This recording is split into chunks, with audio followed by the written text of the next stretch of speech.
This month on Community, we are celebrating the original Western New Yorkers. Right, it is Native American Heritage Month. We are all about culture on this show. And we're at Native American Community Services in the library. I usually avoid libraries, but I love this room. Because we like to learn. Hi, I'm Claudine Ewing. And I'm Pete Gallivan. Welcome to Community.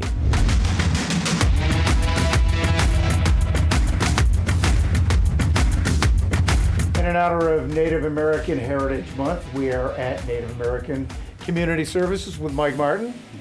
And tell me, we've done a lot of things over the years, you know, when it comes to the residential schools, when that came.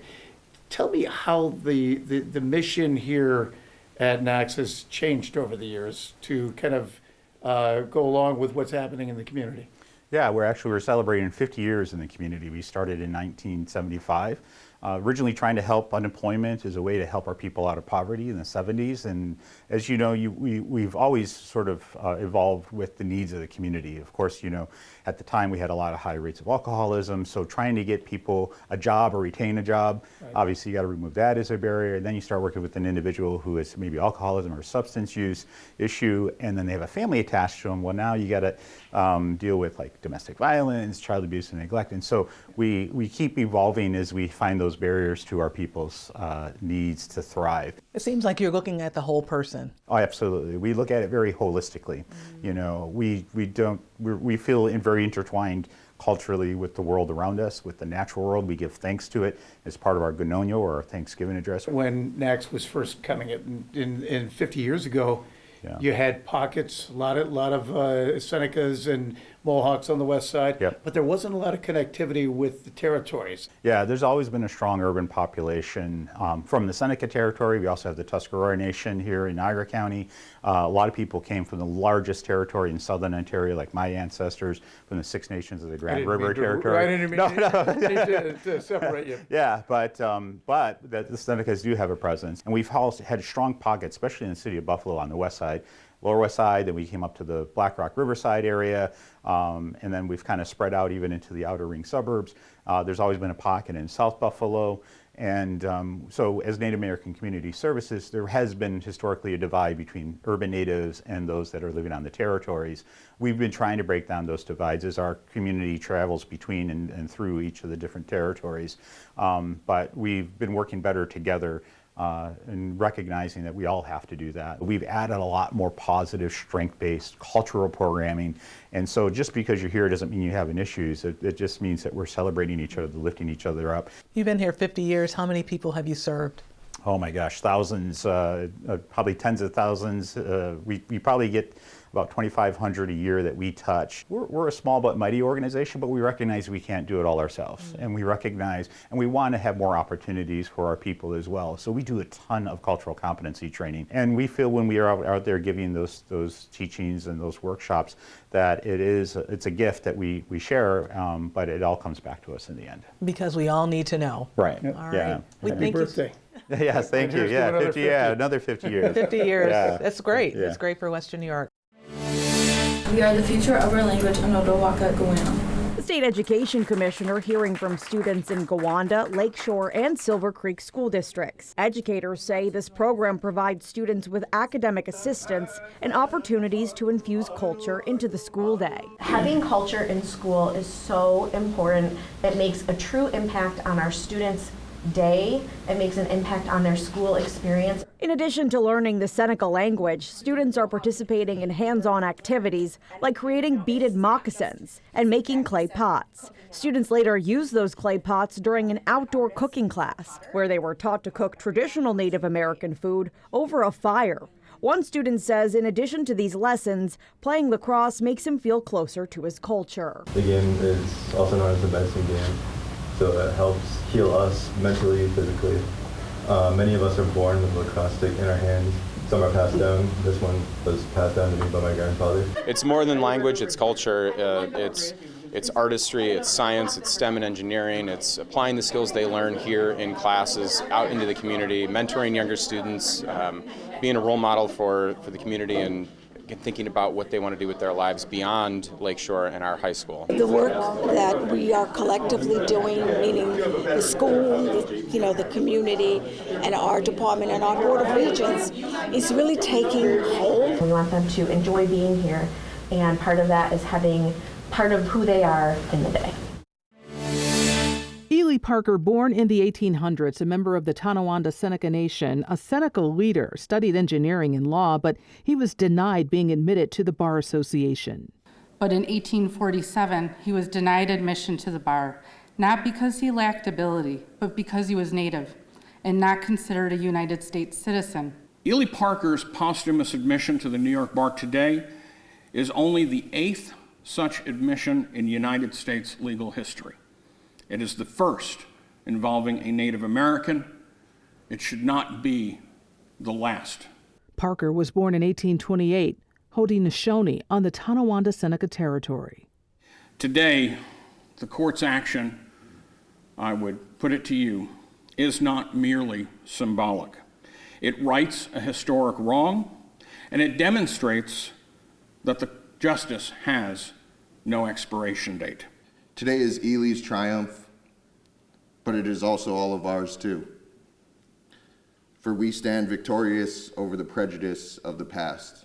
For the Parker family, this honor is long overdue, but it's the right time. And it's important for our kids to see that we always had the ability to practice law, but we were prevented. And I think it's an important message for our youth to know that we are capable, we are smart. He did things not really to be recognized. I think he did righteous things for the people. It's really important that everyone gathered here today was here to acknowledge that we will not allow others to erase us. My name is Mark Montour. I am a Mohawk. Ganawage and Akwesasne are my roots. Honorable Mark Montour is an Associate Justice, Appellate Division, 4th Department in New York State. I am the first Native American ever to be elected to a state-level judicial position in the state of New York.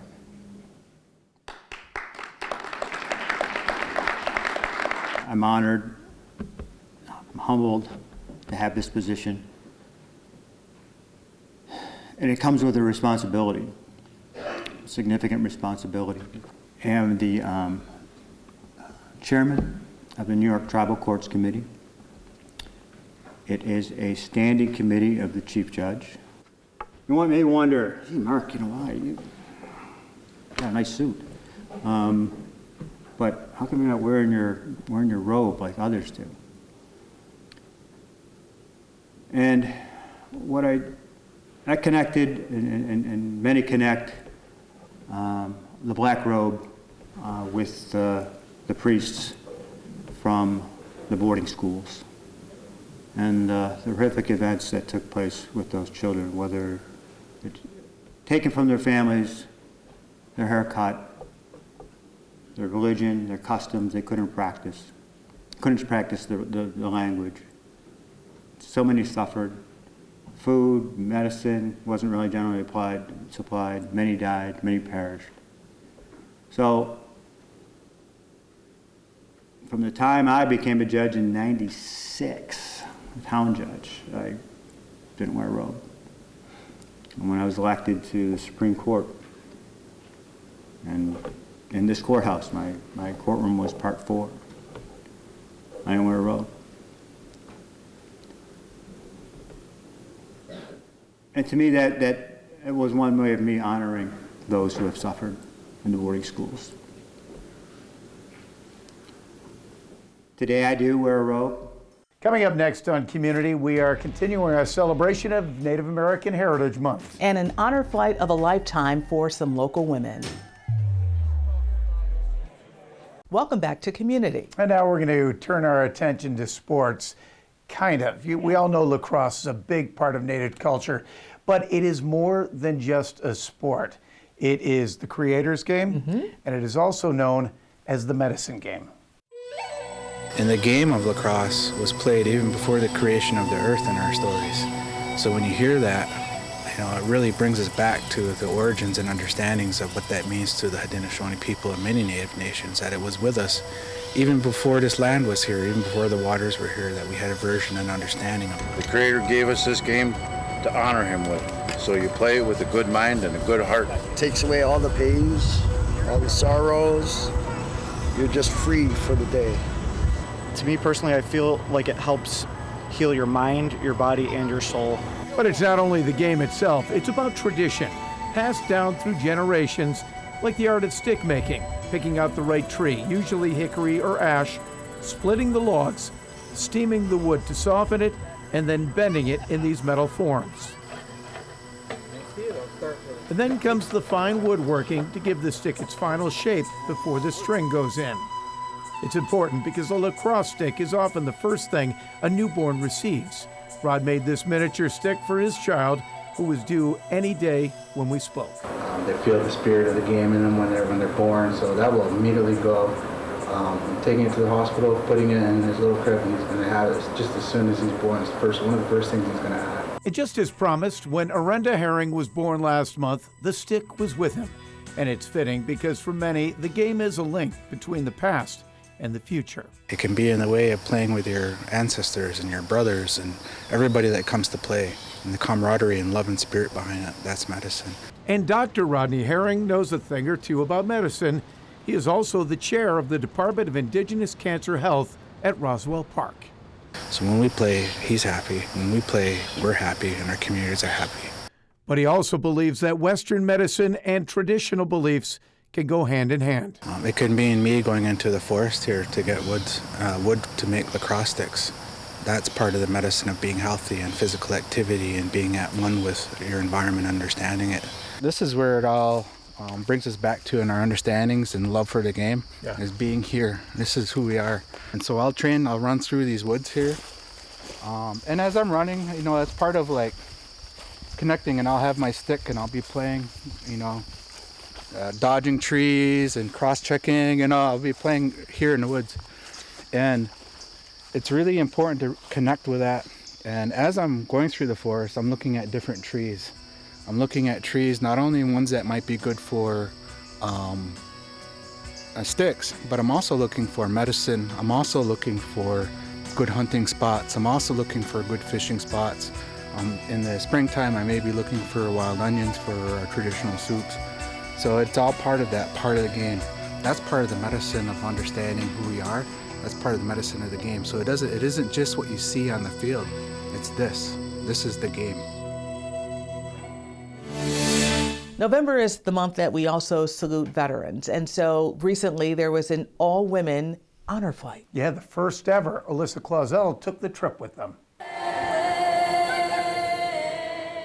A hero send-off.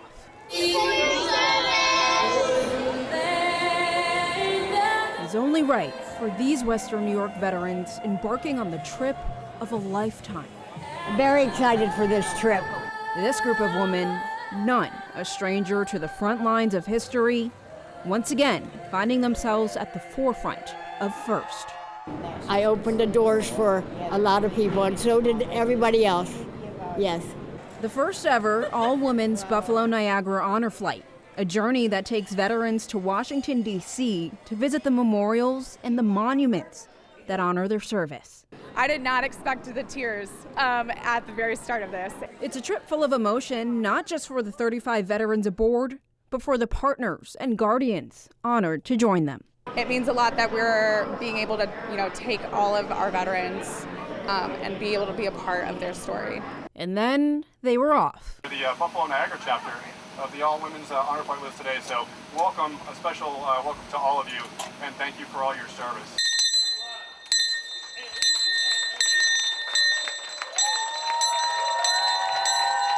Arriving in the airport terminal, the All Women Honor Flight from Buffalo, Niagara.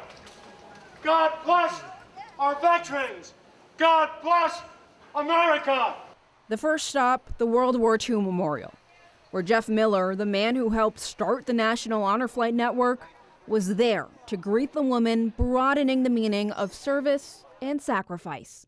It's just beautiful.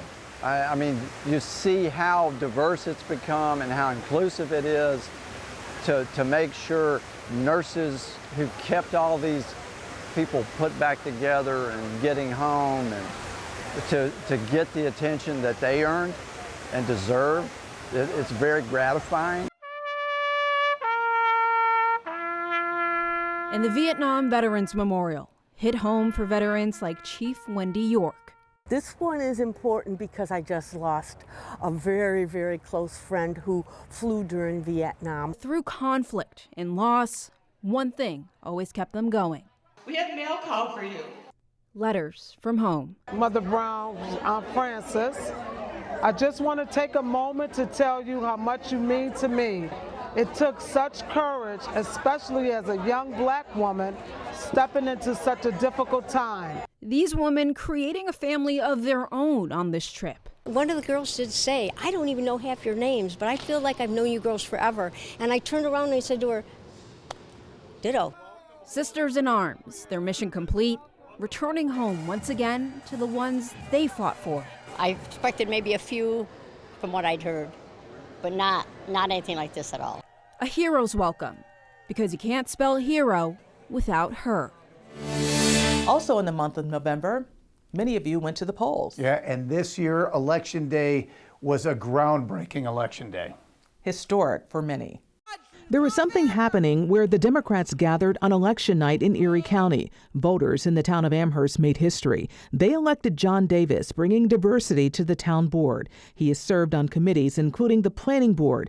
Davis is an energy project manager for a company leading infrastructure projects for municipal clients. In January, he'll be sworn in. Amherst Democrats made it plain and clear they are ready for progress. They're ready for the first black councilman in Western New York and Amherst. What? Yes! Now to the town of Cheektowaga. And my good friend Tiffany Lewis, who's the first black woman to ever be elected to the town board in Cheektowaga. Why did you want to do this? Why did you decide you needed to run to make history or to make a difference? So I wanted to run to make a difference in our community and also to allow young people to have hope so that they can see the power of unification and also a black woman to break glass ceilings. Tiffany Lewis says she will work to make sure residents get resources needed to thrive. She is the founder of the Confident Girl Mentoring Program and has worked for a state senator and a city councilman. Pause. Take a look at the graphic on your screen. 1 in 11 children in Western New York will lose a sibling or parent by age 18. Bereaved children are 175% more likely to develop substance use disorder. Every adverse life outcome, is more probable in a bereaved child. So grief support isn't nice, it's imperative. Gwen Myziak heads Western New York Compassion Connection, a center for grieving children and families. Data shows even infants grieve. We work with children here as little as 4 years old that come in. We have a family group. We have 24 children in our current family group, and these kids are 4, 5, 6 years old. They know why they're here, for them to meet other people who have also, lost a dad or a sibling. And there are age-appropriate rooms for children where trained facilitators will work with them. We have a lot of widows coming here, young widows whose kids are little, who will say how much it pains them that their child might never remember the day-to-day of their dad or mom being here. He was 11 when his dad died. The Compassion Center has been instrumental. We grouped him with other children who had gone through a similar loss, and he was able to participate with them. Learning that to grieve is natural. He's thriving. He really is thriving. And the thing that I've learned is, even when they're thriving, he's always going to live with the grief. He's always going to be the kid that doesn't have the father. There's a lot of pressure on grieving people to get on with it, get over it. You can't fix it. Grieving people beat themselves up that they're not doing it right, they're not doing it fast enough. Myziak doesn't just recite stats, it's personal. Suddenly, in the blink of an eye, went from this avid grief professional advocating, for better grief support in Western New York to a 50-year-old widow and a mom to 3 grieving children. Compassion Connection also has a school-based program where they bring grief support to students. We're challenging schools right now to come up with better policies to track bereavement across schools and as a child ages, knowing that they're going to carry that grief with them throughout their entire school career. Some of the things that we like to encourage teachers to consider when a child is grieving is that what might look like a behavior or an outburst or a child being maybe lazy and not working as hard isn't what it appears to be. It's that grief is the root of that, and maybe they're having a hard day missing their person. And so just following up with those students and asking, hey, how are you doing today? And knowing that they can change from moment to moment and day to day. Coming up next on Community, celebrating Dion Dawkins and the music of Boney James.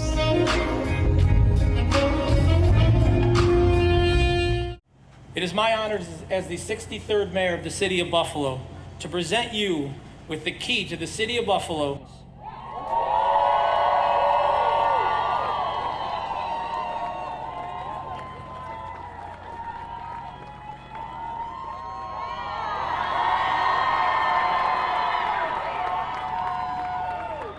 This city has been through so much, and every single time we come back just that much stronger.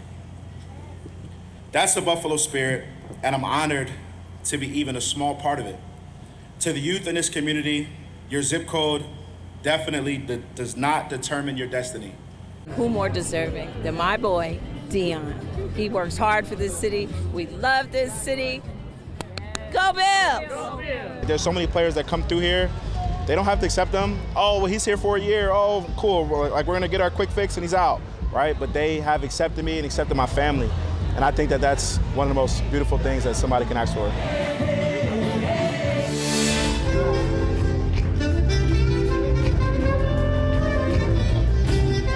Any place I can go play my horn with my band with a crowd that's digging it is great. But this town has been particularly friendly.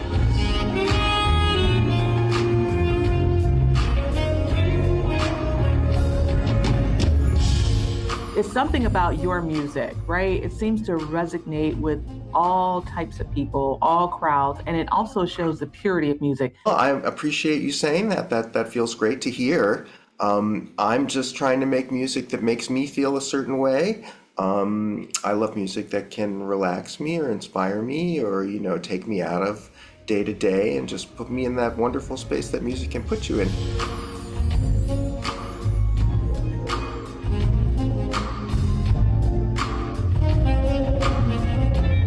What is it about October in London? How did you two hook up, and how did that collaboration go? He's an incredible singer. He's a young guy, but we share a sensibility, sort of retro, modern kind of thing. So I just put him on my list of people that I might eventually want to collaborate with. I was then working on this song that became the track that we did together called All I Want Is You. All I want is you, baby. Only you I admire.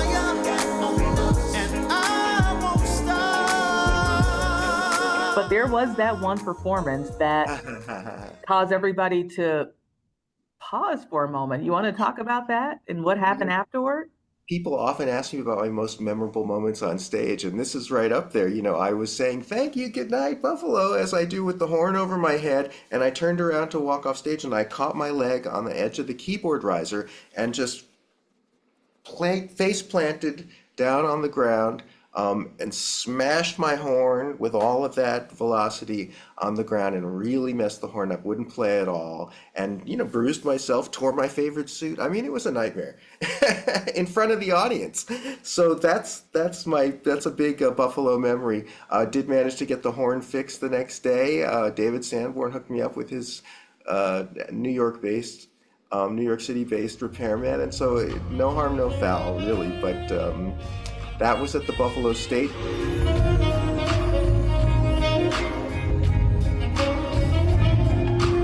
Another packed month here on Community. Yeah, we celebrated the Native American culture right here in Western New York, and then we celebrated music as well as some women who were doing a first. And that guy who got the key to the city. Yeah. No, not T.O. D.D. You already know. That's what they say. Thanks so much for joining us on Community. We'll see you in December.